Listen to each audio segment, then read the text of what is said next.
ايوه سامعك. يا اللي بتقولي حتى مع الاقراص يا ميخا، حتى مع الاقراص. مساء الفل يا ست الكل. يعني ايه عسر ميه؟ يعني ايه تكلسات؟ يعني ايه ميخا مزهقنا؟ عسر ميه، عسر ميه، تكلسات، ملح، غسالة اطباق. تعال اقولك يعني ايه تكلسات ويعني ايه عسر ميه. شايفين براد الشاي ده؟ شايفين الخط اللي انا عامله في النص ده؟ انا عامله بصباعي. شايفين ده بقى وده؟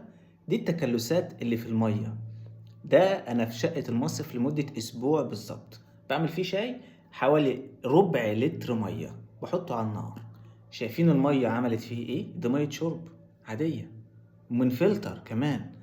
بس التكلسات دي، تخيلي ربع لتر مية عمل الكمية دي في خلال اسبوع. اما غسالة الاطباق بنحط فيها من 8 لتر ل 12 لتر في اليوم الواحد مرة او مرتين. هتعمل ايه في غسالتك في الاجزاء الداخلية؟ عارفين ده؟ لو سبته يومين هيعمل جير ابيض ينزل كده، جير ينزل.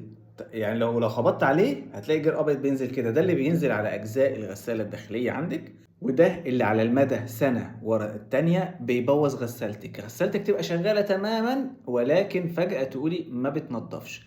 غسالتك تبقى شغالة وتلاقي نقط بيضة ونقط سودة برضو على غسالة الأطباق، ما تبقيش عارفة جاية منين مع ان انت مركبة فلتر.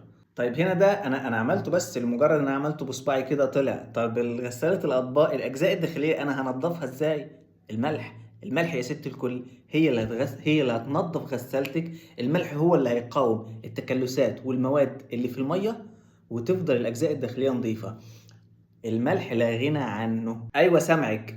يا اللي بتقولي حتى مع الاقراص يا ميخا، حتى مع الاقراص ضروري الملح في كل غساله اطباق علشان الاجزاء الداخليه والحفاظ على الغساله تاخد معاكي عمر اطول. ولو عجبكم الفيديو لايك وشير وقناتي على اليوتيوب عصائر ميخا. وشكرا.